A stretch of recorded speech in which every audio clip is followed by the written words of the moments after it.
All right, guys, this is the weekly media availability with offensive coordinator, quarterbacks coach Jake Spavital prior to Saturday's regular season finale against UCLA at the Rose Bowl. We'll go ahead and get questions started with Jake Curtis from Cal Sports Report.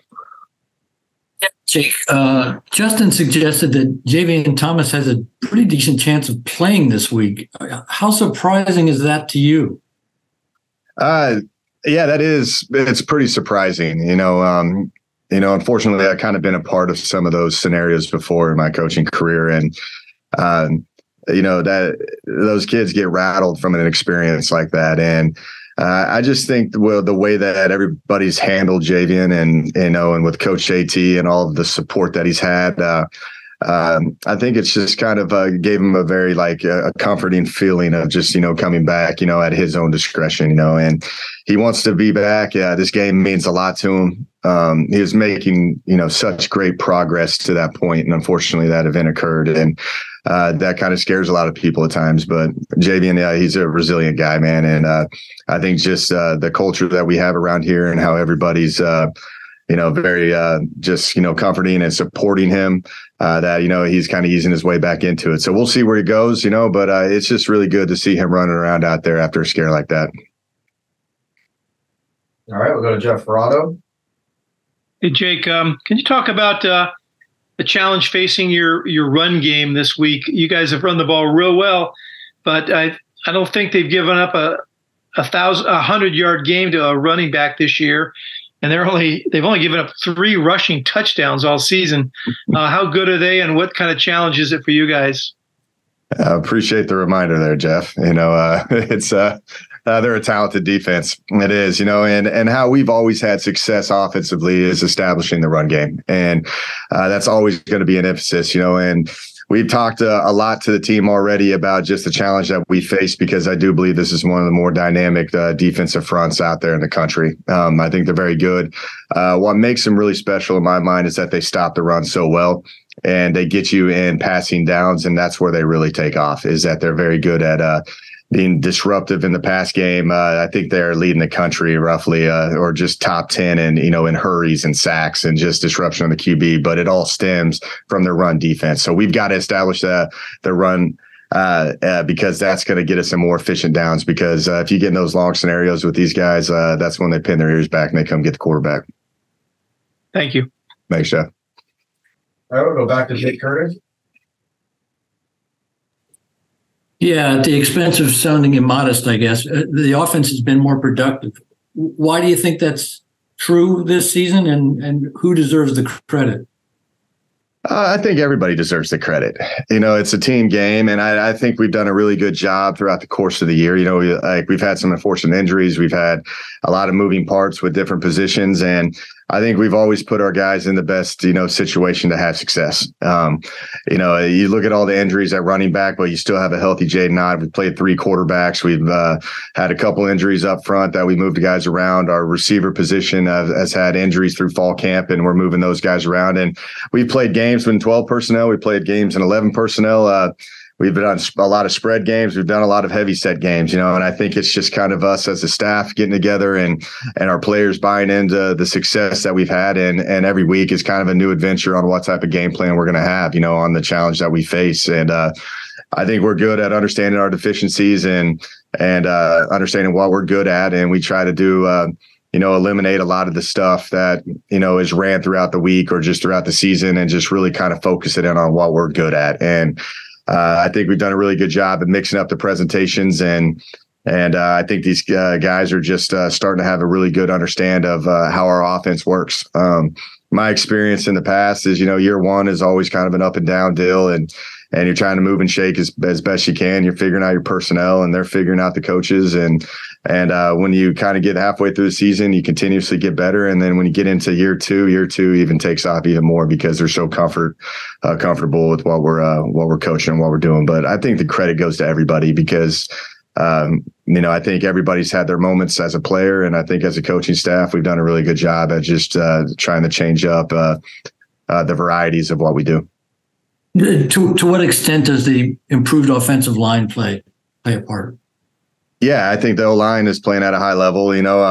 like, again, like we don't ask them to do a lot, and Coach Blesh does a great job at getting them to play hard, and they have a really good understanding of what needs to be accomplished. They rep it, they get really confident in it, and we try to keep them, out of like certain scenarios. And I've been enjoying just watching those guys grow as a unit and the confidence that they have, and they're a funny group, man. Like when Driscoll scored the touchdown versus Washington State, I thought we were going to get a celebration penalty because the entire O-line ran out on the field, and I just thought it was, it's just fun watching that group grow and them continuously get better. And I think the O-line's playing at a high level. I think Coach, Burl Toller is doing a great job with those receivers. Coach Plow is doing a great job with the tight ends. I think it's just a good mix. And then obviously AT, who's had the biggest challenge at running back, with all the moving parts there. But, we just show up and we get to work, and I think everybody is just improving on a daily basis.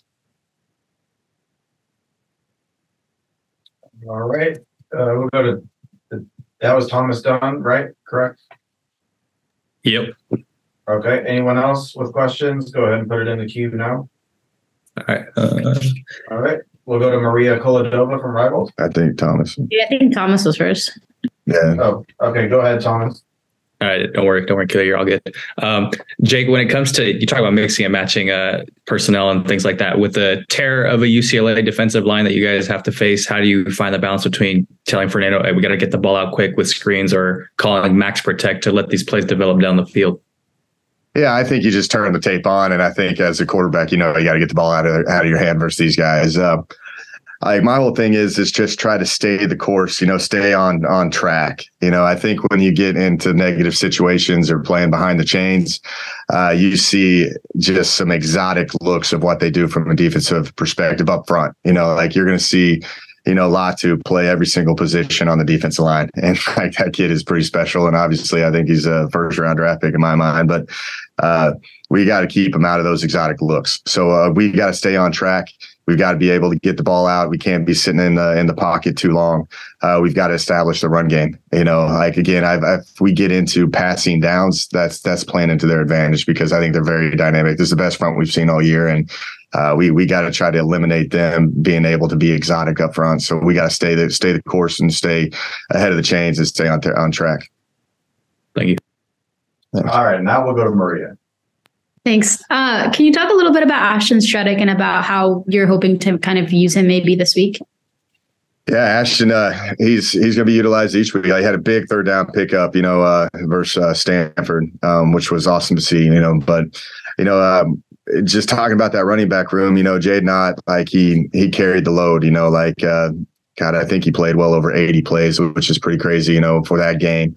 But that's hard to do as a starting running back, and we're going to plan on Ashton, getting a significant amount of reps, like him and Justin Williams Thomas. Those guys are going to have to step up and rise to the occasion, and they will, and they're ready for it. Ashton's been here a long time, played a lot of ball, and make that big play in the big game. You have a lot of confidence in him and what he can do. And, it's going to be fun watching him go in the Rose Bowl. It's his moment to shine, and I think he's ready for it.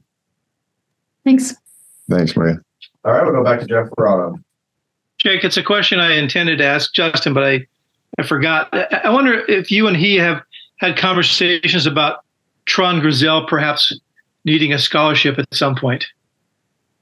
Yeah, I haven't talked to that extent, but yeah, the production that Tron's been playing with, right now he's one of our top productive offensive players. It's he's gonna be taken care of. I believe. Obviously that's a coach discussion, but I think we all see it. The kid's playing at a high level. He's very confident, and what a story. He's a big game legend in my mind. 2 touchdowns and over 100 yards receiving. Just that's a special game for him, and I just love that kid. I love how he operates. I love how he shows up. He's got a great family. He's got a great head on his shoulders. He's just going to keep continuing to do great things for us here at Cal. On a totally different topic, what's the ideal Thanksgiving meal for you? Oh, here we go. Yeah, you got to have the turkey. You have to, but I'm more of a honey baked ham guy. I don't know why. I just love the honey baked ham. So I'm a big into that. Big into the dinner rolls. Right. And like, it's like you have your typical Thanksgiving meal, you have to try everything that's on the table, just all the casseroles and the stuffings and the gravies and mashed potatoes, all that stuff. But it's all about that honey baked ham and then having those like little like sandwiches with the dinner rolls, like later in the night, like after you have the meal. Like that's the key to a successful Thanksgiving kind of, lunch and dinner. Sounds like you got to figure it out. And where will you spend this Thanksgiving? What? Are you at home, or what do you do? I'm at home. Yeah, I get to hang out with the kids. Probably, I got a 5-year-old boy and a 6-year-old girl, so we get to hang out with them, play some catch with them in the yard, and just get to hang out and chill with them. So I'm pretty excited for that. Not long before that 5-year-old boy will be wrestling you for the drumstick, right?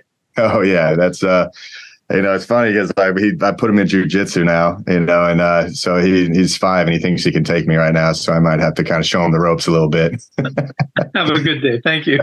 You too. Happy Thanksgiving.